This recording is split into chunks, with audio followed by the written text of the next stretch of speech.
Hello guys, कैसे हो आप लोग। देखो हम लोगों ने जो पिछली क्लास थी हेलो गाइस, कैसे हो आप लोग। देखो हम लोगों ने बात करी थी कि जो मनुष्य का उत्सर्जन तंत्र जो होता है उसका जो मेन उत्सर्जी भाग होता है या मेन उत्सर्जी अंग जो होता है वो किडनी होती है, वृक्क होती है।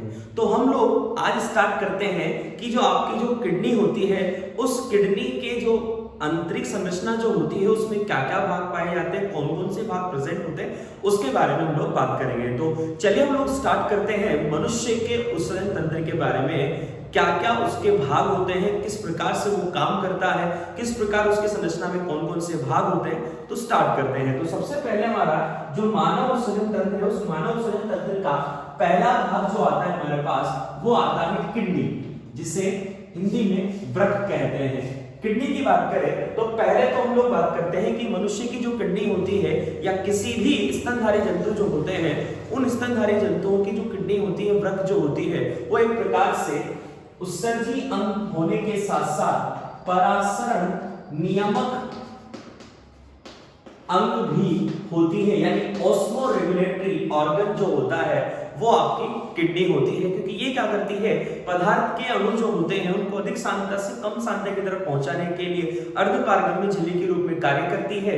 परासरण नियमन का मतलब होता है शरीर के अंदर जो अतिरिक्त जल जो होता है, बॉडी का जो अदर जो वाटर होता है, उस अदर अतिरिक्त वाटर को शरीर से बाहर निकालने में सबसे मेन जो भूमिका होती है वो आपकी किडनी की ही होती है।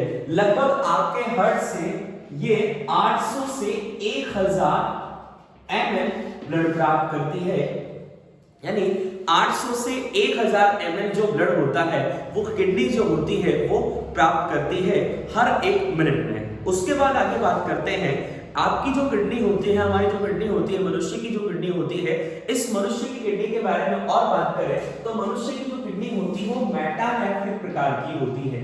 अब यहाँ पर मेटानेफ्रिक प्रकार की किडनी का मतलब होता क्या है, यूजुअली क्या होती है, इवोल्यूशन के बेसिस पर या विकास के आधार पर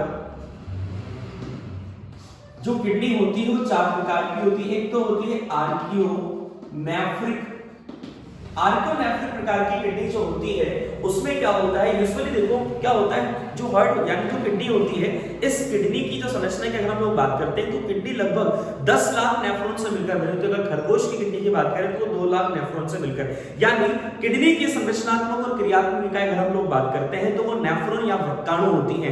ये नेफ्रॉन या यूरिनिफेरस ट्यूबुल जिसे कहा जाता है, यही जो संरचना होती है, इसी संरचना के हम लोग जो भाग पढ़ेंगे इसकी डिटेल से पढ़ेंगे, तो यहाँ पर बात कर लेते हैं। तो यूजुअली क्या होता है कि जैसे नेफ्रॉन की जो संरचना होती है, इस नेफ्रॉन की संरचना में जो मेन पार्ट जो होता है वो यूजुअली क्या होता है, यहां पर एक तो होती है अफेरेंट आर्टियोल, एक होती है इफेरेंट आर्टियोल। ये जो पार्ट होता है इसे बोलते हैं बोमेन कैप्सूल, और यहां पर एक जालनुमा संरचना प्रेजेंट होती है जिसे बोला जाता है ग्लोमेरुलस। ये जो ग्लोमेरुलस होता है इसका फॉर्मेशन अफेरेंट आर्टियोल जो होती है उसी से होता है। अफेरेंट आर्टियोल का व्यास या डायमीटर जो होता है वो इफेरेंट आर्टियोल से ज्यादा होता है। तो यूजुअली क्या होता है, आर्कियोनेफ्रिक प्रकार की जो किडनी होती है उस किडनी की जो नेफ्रॉन होती है उस नेफ्रॉन में केवल ग्लोमेरुलस वाला भाग प्रेजेंट होता है, अफेरेंट आर्टियोल प्रेजेंट होती है, इफेरेंट आर्टियोल प्रेजेंट होती है, और कोई सा भी नेफ्रॉन का भाग नहीं होता। इसी के बाद अगर आगे बात करते हैं सेकंड नंबर की, इसे बोलते हैं प्रोनेफ्रिक। प्रोनेफ्रिक प्रकार की किडनी में क्या होता है, ग्लोमेरुलस के साथ साथ बोमेन कैप्सूल वाला पार्ट भी इसके साथ ऐड हो जाता है। ग्लोमेरुलस और बोमेन कैप्सूल को संयुक्त रूप से कहा जाता है मेलपिजियन बॉडी। ये हो गए हमारे पास प्रोनेफ्रिक प्रकार की किडनी। इसके बाद आती है तीसरे नंबर की मीजोनेफ्रिक किडनी। ये मीजोनेफ्रिक किडनी की अगर बात करते हैं तो मीजोनेफ्रिक किडनी में क्या होता है कि बोमेन कैप्सूल भी होगा, ग्लोमेरुलस भी होगा, अफेरेंट आर्टियोल इफेरेंट आर्टियोल भी होगा, और इसके साथ साथ यहां पर समीपस्थ कुंडलित नलिका या पीसीटी जिसे हम लोग बोलते हैं प्रॉक्सिमल कन्वोल्यूटेड ट्यूब, उसके अलावा हेनले का लूप भी प्रेजेंट होगा, और हेनले के लूप के साथ साथ डीसीटी यानी दूरस्थ कुंडलित नलिका वो भी यहां पर प्रेजेंट होगी, और संग्रह नलिका यानी कलेक्टिव ट्यूब भी यहां पर प्रेजेंट होगी। यानी नेफ्रॉन के सारे ही भाग प्रेजेंट होंगे। वो कौन से प्रकार प्रकार की किडनी होगी? मेसोनेफ्रिक। तो हम तो बात करें मेटानेफ्रिक, क्योंकि मनुष्य की जो किडनी होती है, स्तनधारियों की जो किडनी होती है, वो कौन से प्रकार की होती है? मेटानेफ्रिक प्रकार की होती है। और मेटानेफ्रिक प्रकार की किडनी, तो इसका मतलब ये है हमारे पास कि मेटानेफ्रिक प्रकार की किडनी में एक एडवांस कोई फीचर प्रेजेंट होगा, एडवांस टाइप का कोई ऐसा गैजेट प्रेजेंट है जिसकी वजह से ये मेटानेफ्रिक टाइप की होती है। तो हम लोग बात करें एफेरेंट आर्टियोल जो होती है वो लंबी कुंडलित नलिकाकार संरचना बनाती है, लॉन्ग हो जाती है, कोलाइड हो जाती है, और ये पीसीटी, हेनले के लूप और डीसीटी को चारों तरफ से घेर लेती है, और इसे कहा जाता है वासा रेक्टा। और इस वासा रेक्टा जो संरचना होती है, इसकी प्रेजेंस के कारण ही जो स्तनधारी या मैमल्स की या मनुष्य की जो किडनी होती है वो मेटानेफ्रिक टाइप की होती है। अब आगे हम लोग बात कर लेते हैं पोजीशन की। अगर बात करते हैं तो जो किडनी की पोजीशन हम लोग देखते हैं, तो पहले तो हमें बॉडी के पार्ट्स पता होने चाहिए। बॉडी के 4 पार्ट्स होते हैं। हेड पार्ट यानी सिर भाग, गर्दन वाला भाग, गर्दन के नीचे वक्ष भाग होता है जिसे हम थोरैक्स पार्ट बोलते हैं, और डायफ्राम के नीचे वाला पार्ट जो होता है उसे एब्डोमेन या हम लोग उदर भाग कहते हैं। तो ये उदर भाग की उदर गुहा जो होती है, यानी एब्डोमिनल कैविटी जो होती है, उस कैविटी में जो आपकी वर्टिब्रल कॉलम जो होती है, यानी रीढ़ की हड्डी जो होती है, उस रीढ़ की हड्डी के दोनों साइड एक एक होती है, और आपकी जो सरफेस होती है, 2 सरफेस होती है। आगे वाली एंटीरियर जो सरफेस जहां पर आपका फेस है, इस फेस वाली सरफेस को बोलते हैं वेंट्रल सरफेस, और पीछे वाली को बोलते हैं डोर्सल सरफेस, यानी पीछे वाली पृष्ठ सतह होती है और आगे वाली अधर सतह होती है। तो ये पृष्ठ सतह की ओर होती है, ना कि अधर सतह की ओर। और दूसरी बात ये होती है कि राइट साइड की जो किडनी होती है, ये राइट साइड की किडनी थोड़ा सा नीचे होती है, क्योंकि क्या होता है, लिवर जो होता है, लिवर राइट साइड में प्रेजेंट होता है, लिवर राइट साइड में प्रेजेंट होने की वजह से राइट साइड की किडनी हल्का सा नीचे हो जाती है, लेफ्ट साइड की किडनी हल्का सा ऊपर रहती है। उसके साथ साथ इसमें दोनों लेफ्ट और राइट साइड की जो किडनी होती है, उसमें एक तो आर्टरी एंटर करती है और एक वेन एंटर करती है। अब रीनल पार्ट बोला जाता है, यूजुअली टेक्निकल अगर वर्ड की बात करते हैं तो जो आर्टरी और वेन होती है, धमनी और शिराएं जो होती हैं, अगर वो किसी एक्सक्रीटरी ऑर्गन में एंटर करती है, और एक्सक्रीटरी ऑर्गन मेन ऑर्गन क्या किडनी, तो उसे रीनल पार्ट बोलते हैं। तो रीनल पार्ट में प्रेजेंट करने से रीनल आर्टरी और रीनल वेन से कहा जाता है। तो आर्टरी और वेन, अब रीनल आर्टरी जो होती है, इस वाली आर्टरी जो होती है, इसमें यूरिया कम मात्रा में होता है, और रीनल वेन जो होती है वो यूरिया वाले ब्लड जो होता है, उस यूरिया वाले ब्लड को छानने के लिए, यानी कहने का मतलब ये होता है कि आपकी बॉडी में जो यूरिया प्रोवाइड होता है, लीवर आपकी बॉडी में यूरिया बना देता है, तो इस यूरिया को आपकी बॉडी से बाहर निकालना होता है। तो उसके लिए, उसको बाहर निकालने के लिए मेन जो आपकी बॉडी का जो रिवर होती है, जीवन की नदी जिसे कहा जाता है, वो आपका ब्लड है। तो ब्लड के अंदर ये जो यूरिया होता है, ये यूरिया क्या करता है कि इस ब्लड के अंदर प्रेजेंट यूरिया जो होता है उसको बहा कर ले जाता है, और कहां पे लेके आता है, किडनी के पास। वो लाने का काम कौन करेगी? Renal vein. तो किडनी में ब्लड को लाने का काम, एंटर करने का काम जो कराती है वो रीनल वेन कराती है, और वापस जब यूरिया बाहर निकल जाता है, यूरिया को किडनी के थ्रू हम यूरेथ्रा के थ्रू बॉडी से बाहर निकाल देते हैं, डिस्चार्ज कर देते हैं। तो यूरिया से लेस जो होता है, यानी जिसमें यूरिया नहीं होता, उस ब्लड को वापस आपकी बॉडी में ट्रांसफर किया जाता है। तो वापस ले जाने का काम, यानी किडनी से यूरिया रहित जो ब्लड होता है उसको ले जाने का काम कौन करेगी? Renal artery. यूरिया वाले ब्लड को लेकर कौन आएगी? रीनल वेन लेकर आएगी। उसके बाद आगे बात कर लेते हैं, ये तो पोजीशन। अब मेन एक्सल पोजीशन की बात करें तो आपकी जो कशेरुकन होती है, आपकी जो रीढ़ की हड्डी जो होती है, उसको 5 पार्ट में डिवाइड करते हैं, सर्विकल, थोरेसिक, लंबर, सैक्रल और कॉक्सियल भाग। ग्रीवा कशेरुका, बक्षीय कशेरुका, कटी यानी कमर वाले भाग में प्रेजेंट, कमर के नीचे वाले भाग में सैक्रल कशेरुका प्रेजेंट होती है, और जो लास्ट में पार्ट होता है जिसे पुच्छीय कशेरुका कहा जाता है, कॉक्सियल वर्टिब्रे कहा जाता है। तो टोटल 20 एडल्ट फेज जो होती है, उस एडल्ट फेज में टोटल आपकी कशेरुकन में 26 जो वर्टिब्रे होती है, कशेरुकाएं, वो प्रेजेंट होती है, जिसे हम छल्ले भी कहते हैं नॉर्मल भाषा में। तो अगर बात करें जो चाइल्ड फेज होती है, उस चाइल्ड फेज में टोटल जो वर्टिब्रे होती है, कशेरुकन होती है, वो 33 होती है। तो 33 होने पर क्या होता है कि सर्विकल में 12 होती है, थोरेसिक में सर्विकल में 7 होती है, थोरेसिक में 12 होती है, लंबर में 5 होती है, सैक्रम में 5 होती है, कॉक्सियल में 4 होती है। लेकिन बाद में सैक्रल की पांचों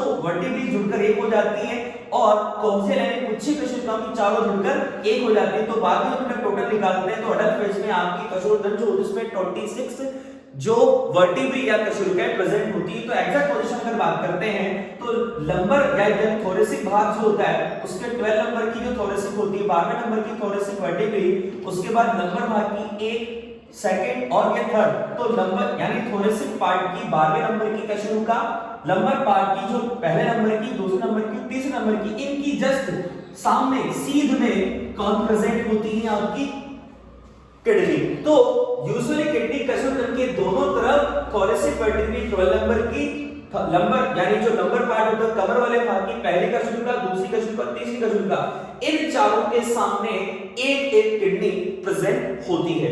आगे बात कर लेते हैं, इसके चारों तरफ एक कनेक्टिव टिश्यू जो होता है उसका आवरण पाया जाता है, कवर पाया जाता है, जिसे पेरिटोनियम मेम्ब्रेन कहते हैं। और इस पेरिटोनियम मेम्ब्रेन की वजह से ही मनुष्य की जो किडनी होती है उसे रेट्रोपेरिटोनियल मेम्ब्रेन या रेट्रोपेरिटोनियल किडनी कहा जाता है।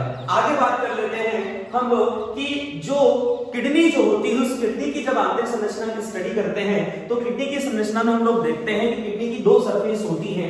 ये वाली जो सरफेस होती है ये उत्तल सरफेस होती है और ये वाली जो सरफेस होती है भीतर वाली ये अवतल सरफेस होती है। यानी ये वाली जो सरफेस होती है ये कॉनकेव होती है और ये कॉन्वेक्स होती है। ठीक है, आगे बात करते हैं, ये वाली जो सरफेस होती है तो चारों तरफ एक आवरण प्रेजेंट होता है जिसे रीनल कैप्सूल कहा जाता है।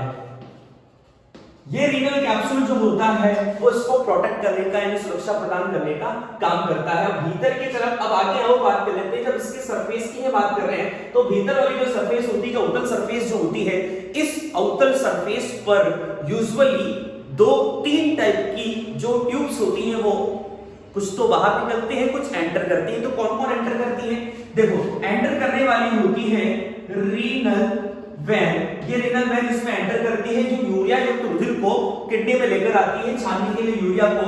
और एक होती है रीनल आर्टरी जो बाहर निकलने का काम करती है, यानी जो यूरिया रहित जो रुधिर होता है उसको वापस आपके बॉडी में सर्कुलेट करने का वर्क करती है।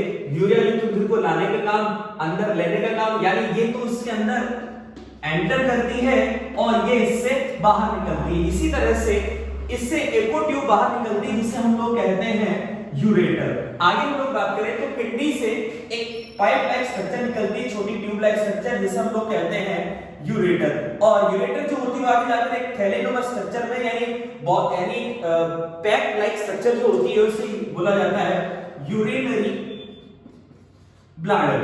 और इस यूरिनरी ब्लैडर में ये ओपन होती है। यूरिनरी ब्लैडर से आगे जाकर एक छोटी सी ट्यूब लाइक स्ट्रक्चर निकलती है जिसे हम बोलते हैं यूरेथ्रा यानी मूत्र मार्ग। ठीक है, इसे बोला जाता है मूत्राशय, इसे बोला जाता है मूत्र मार्ग। और मूत्र मार्ग से मूत्रजनक छिद्र के द्वारा बॉडी से जो यूरिन जो होता है, मूत्र जो होता है उसको बाहर निकाल दिया जाता है। आगे बात करते हैं, जैसे हम लोग बात करें कि जो किडनी जो होती है, ह्यूमन बीइंग की जो किडनी होती है, इस ह्यूमन बीइंग की किडनी के कलर की बात करें तो इसका कलर होता है भूरे रंग का, यानी लाल भूरा इसका रंग होता है।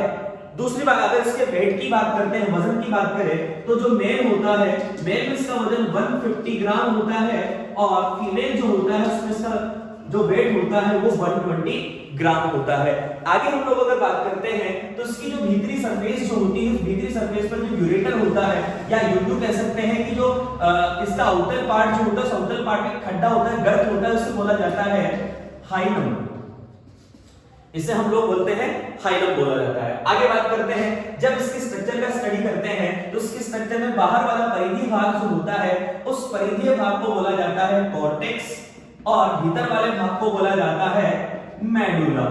कॉर्टेक्स पार्ट जो होता है ये परिधीय भाग होता है और केंद्रीय भाग मेडुला होता है। कॉर्टेक्स भाग जो होता है वो ग्रंथिमय होता है, ग्रंथिमय होने के साथ साथ कणिकीय भाग होता है, ग्रेन्युलर होता है। और ग्रेन्युलर होने के साथ साथ ये थोड़ा सा मांसल होता है। यूं कह सकते हैं कि इस वाले पार्ट जो कॉर्टेक्स वाला पार्ट जो होता है उसमें नेफ्रॉन का बोमेन कैप्सूल वाला पार्ट यानी जो ग्लोमेरुलस और बोमेन कैप्सूल दोनों से मिलकर बना हुआ जो पार्ट होता है जिसे बोला जाता है मैल्पिजियन बॉडी।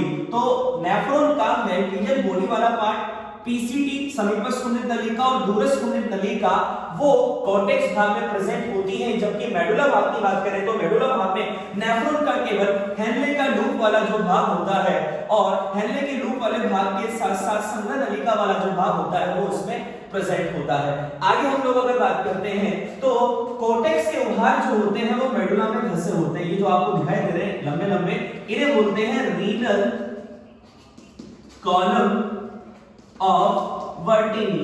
और रीनल कॉलम ऑफ वर्टिनी जो होते हैं इनकी संख्या लगभग 10 से 12 होती है हर किडनी में। रीनल कॉलम ऑफ वर्टिनी जो होती है इनकी संख्या 10 से 12 होती है और ये कॉर्टेक्स के उभार होते हैं जो मेडुला में धंसे हुए होते हैं। आगे बात करते हैं मेडुला की। मेडुला के उभार भी जो होते हैं वो कॉर्टेक्स में धंसे होते हैं, जिन्हें हम लोग बोलते हैं पिरामिड।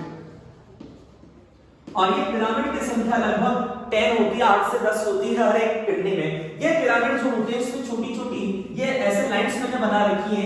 ये लाइंस जो होती हैं ये क्या करती है, यूजुअली एक विशेष प्रकार की डक्ट होती है जिन्हें बोलते हैं डक्ट ऑफ वेल्ली या वेल्ली की डक्ट। तो एक साइंटिस्ट था वेल्ली, ने इसकी खोज करी थी इसलिए बोलते हैं वेल्ली डक्ट। वेल्ली डक्ट की संख्या जो होती है वो लगभग 12 से 24 होती है और 12 से 24 वेल्ली की डक्ट जो होती है वो आगे जाकर पिरामिड के एक नुकीले सिरे में खुलती है और उस पिरामिड का जो नुकीला सिरा होता है उसे बोलते हैं रीनल पेपिला। और ये रीनल पेपिला जो होता है वो आगे जाकर मेजर कैलिक्स में खुलता है, मेजर कैलिक्स, और मेजर कैलिक्स आगे जाकर माइनर कैलिक्स में खुलता है। और माइनर कैलिक्स जो होता है वो आगे जाकर एक कीटनुमा संरचना में खुलता है जिसे कहते हैं रीनल पेल्विस। जो यूजुअली क्या होता है, कभी कभी जब किसी के पथरी हो जाती है, टॉयलेट करने में थोड़ी सी परेशानी होती है, तो उसके क्या होता है कि कैल्शियम ऑक्सलेट के जो कण होते हैं वो रीनल पेल्विस वाले भाग में इकट्ठा होने लग जाते हैं, जिससे यूरिन जो होता है सही तरीके से बाहर नहीं निकलता, उसको बहुत ज्यादा पेन होना स्टार्ट हो जाता है। और ये जो कैल्शियम ऑक्सलेट के जो ग्रेन्यूल्स होते हैं वो रीनल पेल्विस वाले भाग में ओपन होते हैं। तो यूरेटर जो होता है उस यूरेटर का अग्र कीटनुमा भाग जो होता है वो रीनल पेल्विस कहलाता है। तो यूजुअली क्या होता है, हमारी किडनी की जो स्ट्रक्चर होती है, इस किडनी के स्ट्रक्चर को दो पार्ट्स में लोग पढ़ते हैं, कॉर्टेक्स और मेडुला में। अब आगे बात करते हैं, मैंने आपको बताया था लगभग 10 लाख नेफ्रॉन जो होती है जिसे हम यूरिनिफेरस ट्यूबल्स भी कहते हैं, और ये नेफ्रॉन जो होती है, यही नेफ्रॉन जो होती है वो आगे जाकर किडनी का फॉर्मेशन करती है, इसीलिए उसको संरचनात्मक क्रियात्मक इकाई कहते हैं। तो नेफ्रॉन जो होती है वो भी दो टाइप की होती है, कॉर्टिकल नेफ्रॉन और जस्टामेडुलरी नेफ्रॉन। कॉर्टिकल नेफ्रॉन तो कॉर्टेक्स पार्ट में प्रेजेंट होती है और जस्टामेडुलरी नेफ्रॉन जो होती है वो मेडुला पार्ट में प्रेजेंट होती है। कॉर्टिकल नेफ्रॉन का जो हेनले का लूप होता है वो यूजुअली छोटा होता है, और जबकि मेडुला जो जस्टामेडुलरी नेफ्रॉन जो होती है उसका जो हेनले का लूप होता है वो बड़ा होता है। और कॉर्टिकल नेफ्रॉन जो होती है वो 75% होती है किडनी में, 25% ही मेडुला पार्ट में प्रेजेंट होती है, जिसे हम लोग बोलते हैं जस्टामेडुलरी नेफ्रॉन। तो ये हम लोगों ने नेफ्रॉन के टाइप्स पढ़े। अब हम अगली क्लास जो होगी, अगली क्लास में नेफ्रॉन के पार्ट के बारे में बात करेंगे। नेफ्रॉन जो होते हैं वो उसकी स्ट्रक्चर कैसी होती है, नेफ्रॉन जो होते हैं, नेफ्रॉन का इवोल्यूशन हम लोगों ने बात करी। नेफ्रॉन 4 टाइप की होती है, आर्कोनेफ्रिक, प्रोनेफ्रिक, मेसोनेफ्रिक और मेटानेफ्रिक। मेटानेफ्रिक टाइप की जो किडनी होती है वो ह्यूमन बीइंग या मैमल्स में प्रेजेंट होती है। तो आज के लिए यहीं तक बात थी हमारी, मिलते हैं अगली क्लास में।